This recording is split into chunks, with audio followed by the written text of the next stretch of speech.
Hi, I'm Misha Bajaj, a partner at Iridium Coaching and Learning. I've worked for 25 years in various roles in diplomatic missions, as well as running my own marketing and communications business.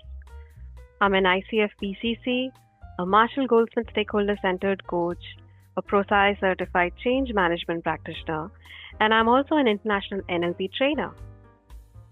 Hi, and my name is Nikhil Damle. I have worked for 25 years in various roles in global banking, operations, and finance. I'm a founder and partner at Iridium Coaching and Learning. I'm a business coach and an international NLP trainer on the path of becoming a NLP master trainer. And the Iridium Conversations is brought to you as an exploration of how neuro-linguistic programming can bring excellence in diverse fields that matter both in the personal and professional realm. So, our aim is to enable our audience to deepen their competence and amplify their impact and effectiveness, leveraging different ideas from NLP that we will bring into these conversations. So join us in this exciting series of conversations where we geek out on NLP and its relevance in domains that haven't been explored before. Hello and welcome back to the 10th episode of the Iridium Conversations. I am Misha Bajaj and I'm joined by Nikhil. 10th episode, that's fantastic. I know, long way where we were just thinking about it and now doing 10 episodes. Yeah, I remember congratulating each other when we finished recording the first episode, and we said, "Hey, great! Finally, we got this started." Yep. So congratulations on the 10th episode. To you too. So let's dive in because we have a lot of questions. Okay. Because the competency today that we are covering is facilitating client growth. Right. And while it sounds like, well, that is exactly what is supposed to happen in a coaching relationship. Yeah. That's why someone would get a coach on board. Yeah. The markers actually break it down into a lot of different parts. Yes. Right. And so just at the very, very big chunk level, when we say facilitates client growth, how would you interpret this from an NLP perspective? Okay. I think growth is something that from an NLP perspective would be looked at as, is there movement? And it's interesting that a lot of times people use this phrase, I am stuck. And stuck really implies I'm here, I'm not being able to go anywhere. I'm here, I cannot figure out where to go. I'm just here and I don't know how I landed here. And stuck could imply any of those things. So when I think about the idea of growth, it's really about movement. And I think Richard Bandler, one of the co-creators of NLP, he said several times that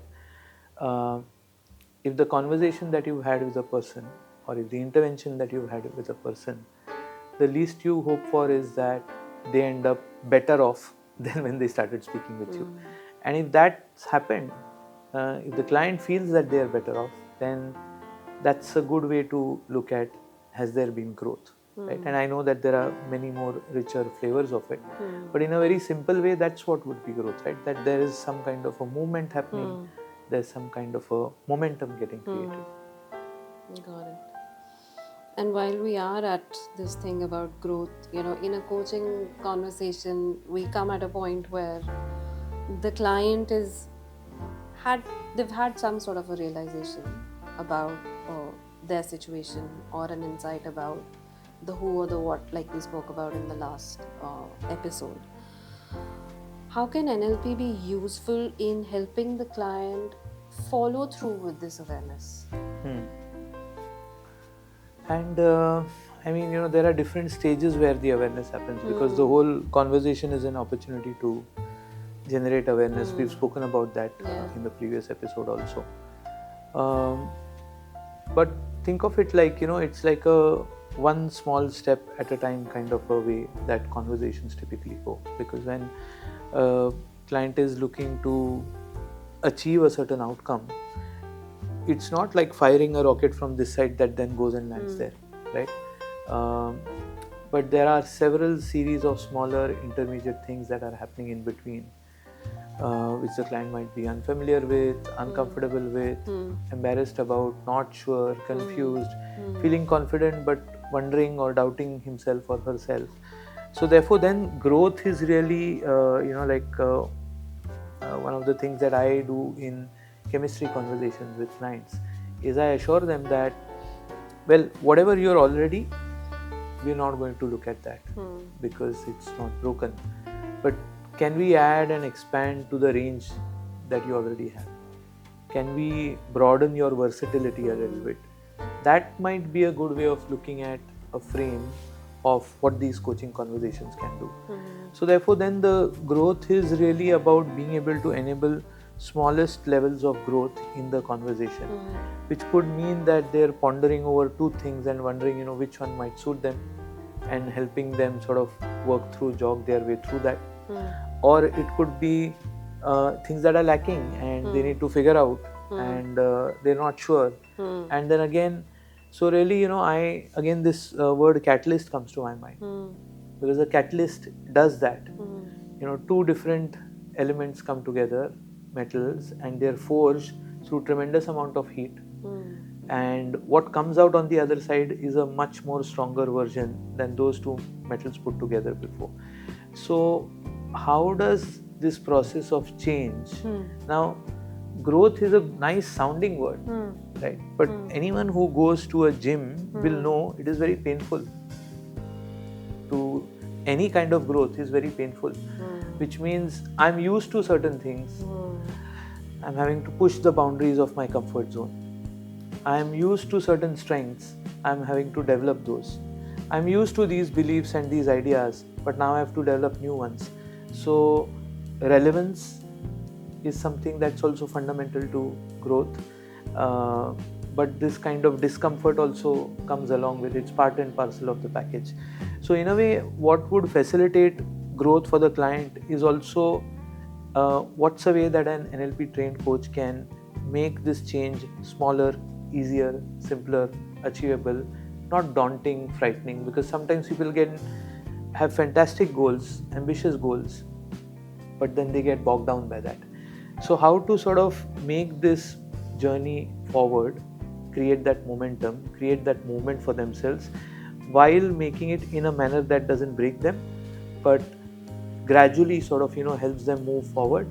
I think that's a nice way of sort of thinking of how an NLP trained coach can help a client in getting to growth for themselves.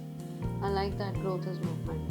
I think that's a very useful distinction, and that growth is uncomfortable. Yes. And to me, the images that came were, when a child cuts their teeth, the first tooth, and it is so painful, and they cry, and yet the parents continue, doing everything that they can, but they won't stop just because it is uncomfortable. Yeah.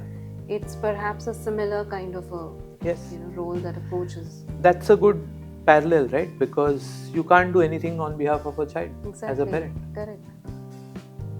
Maybe certain things you can, but broadly many things you can't, because they're going to grow up and become a person in their own right. That's pretty much how a coach and a client is.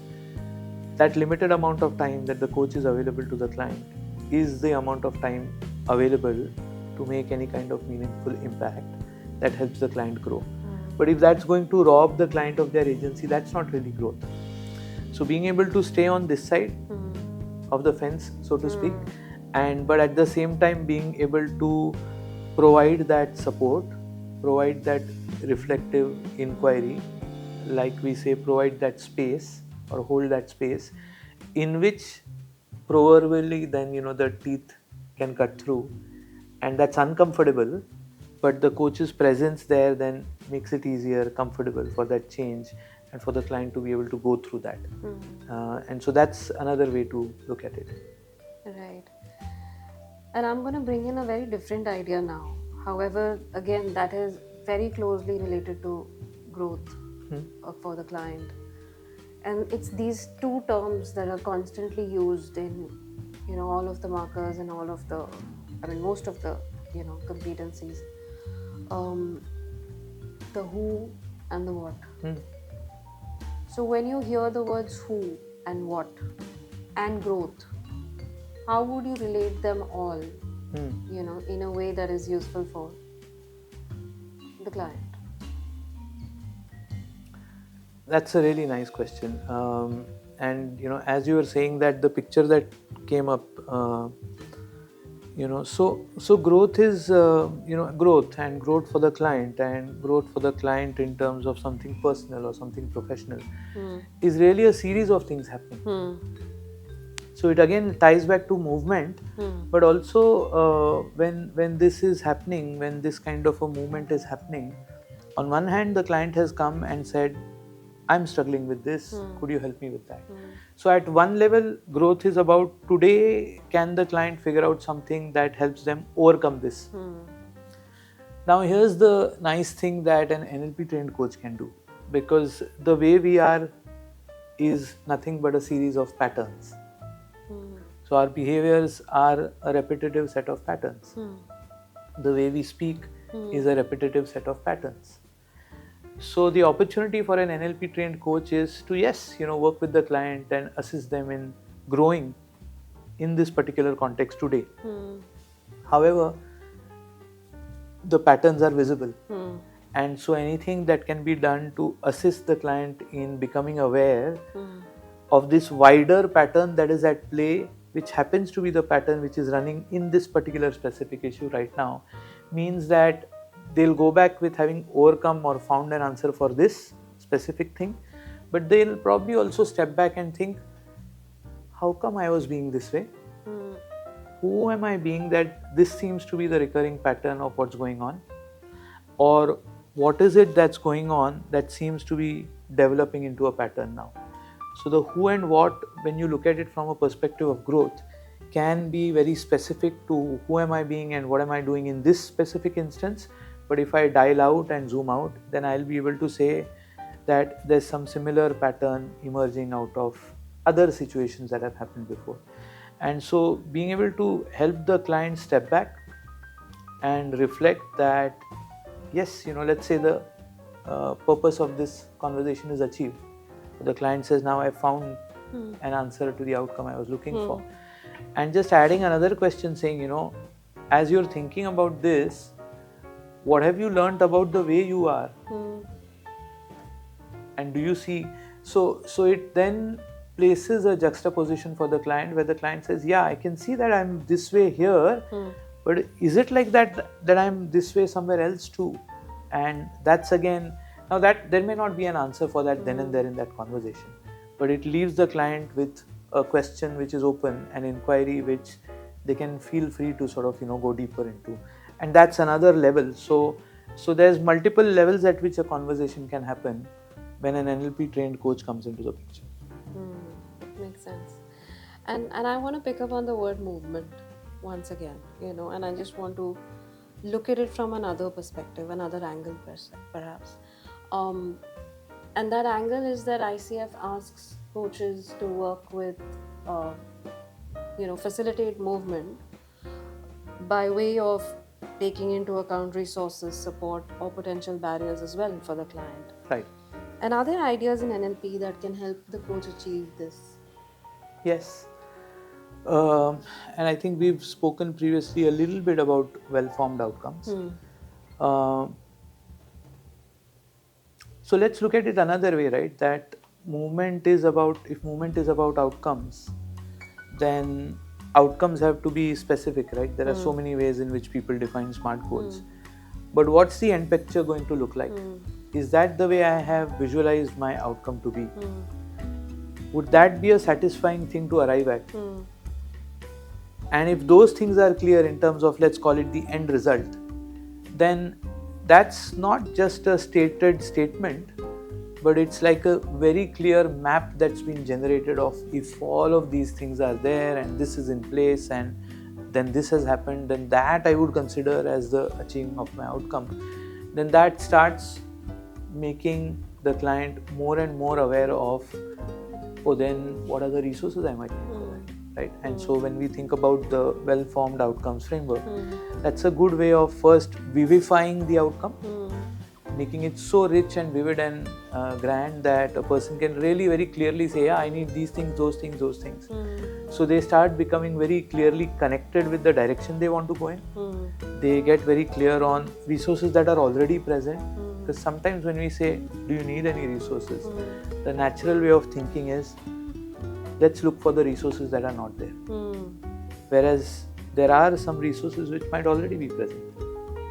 Strengths, previous experience, expertise, connections, network. So it also looks at resources as what's already there and what else might be needed.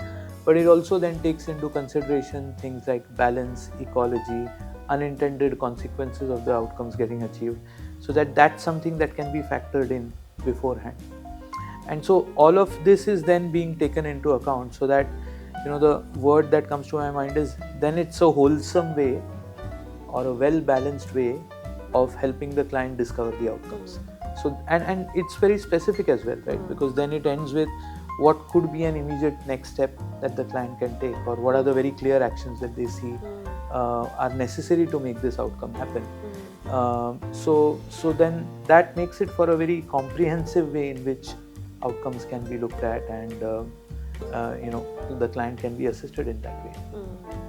And well-formed outcomes gives you a wholesome way to do that.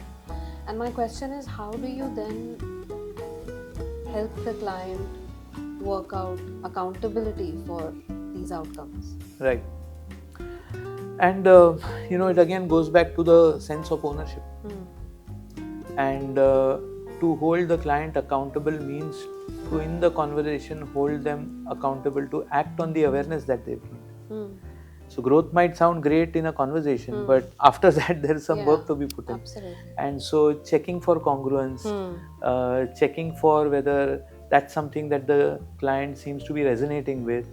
Is it something that's coming from them, or is there a sense of hesitation in, I've arrived at this, insight, but there's a sense of hesitation in whether I go ahead with it or not.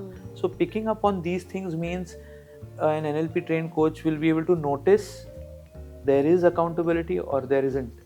And if there isn't, then perhaps there is something else that needs to be probed a little bit more to be able to figure out how is the client going to own this, rather than it becoming a coach-driven process. Right. And now that we are almost at the end of our conversation today, and we did speak about movement and we spoke about growth. Now, there will be movement in every conversation that you have with a client. However, it's not all possible in one day, and sometimes the session can just run over and all of that happens. Right. So how would an NLP trained coach, any ideas from you? You've been using NLP to coach people, and how would you sort of create that natural conclusion or end to a coaching conversation that doesn't seem abrupt as well, and yet it feels like the rapport continues to be maintained with the client? Yeah, and I think this again goes back to what we had said previously about establishing and maintaining agreements. So in a way, that's creating a ring fence or a sort of playground of what are the ground rules today, and so what are we going to play with. So what would be a nice, clean, good way of arriving at a point where the conversation can conclude is really paying attention acutely to the manner in which the conversation is evolving, and to be able to check intermittently, verify with the client that they seem to be comfortable with the direction, or they're comfortable with whatever they're discovering so far, and are becoming aware of what they can do with it. So everything is not going to get covered in the conversation, but to stick to that agreement and check for whether it's starting to seem like the client is getting enough of answers that makes them feel comfortable and confident to go for it. And this is easily asked through questions. So far whatever is going on, do you feel like there's things that you've now got which will help you get to that? Client will say yes or no. Correct. And therefore trusting the client to know what's best for them, but having the sensibility to check it and not assume it, is I think an important part of ensuring that it's heading into the right direction towards conclusion. The other thing is to just check, right? I mean, sometimes it might be exciting, overwhelming, or just a revelation for the client that this has come up, and they might miss out on looking at what might trip them, or could there be potential pitfalls. So asking for that could you see this go wrong some way, or is there something that you're missing? I think asking those kind of questions again ensure that there is a sense of balance before a conversation is brought to a conclusion. I think the most important thing is, we've spoken of awareness, discovery, growth, is to also, all of this is tremendous movement happening for the client during the conversation. So leaving them with a sense of acknowledgement at the work they've done. Yeah. Because otherwise it can be frustrating, right? That I am just being asked questions and I am doing the work and you're not. That can be a sense that can be there. So just acknowledging the client that it took some work for them to come to this coaching conversation, open up, share these things, and to be able to work through these different ideas and arrive at now where they've arrived at. So I think in the end it's also necessary to acknowledge that effort, the work that the client has put in, and so that's a nice way to close as well, that you're acknowledging them for what they've done and wishing them the best for what they do next. Well, let's acknowledge you. Thank you so much for answering all of those questions. And acknowledge you for asking such lovely, sharp, illuminating questions. Thank you. And I think this is the last episode where we are covering coaches. Yeah, the relevance of NLP for coaching excellence. Correct. Yeah. And we will come up with the next part of this podcast with another subject, perhaps. Yes. Because the field of NLP is just ripe to explore excellence in many different domains. So yeah, watch out for that. So watch out for our next episode, and until then, thank you for watching us and continuing to subscribe to us. Thank you.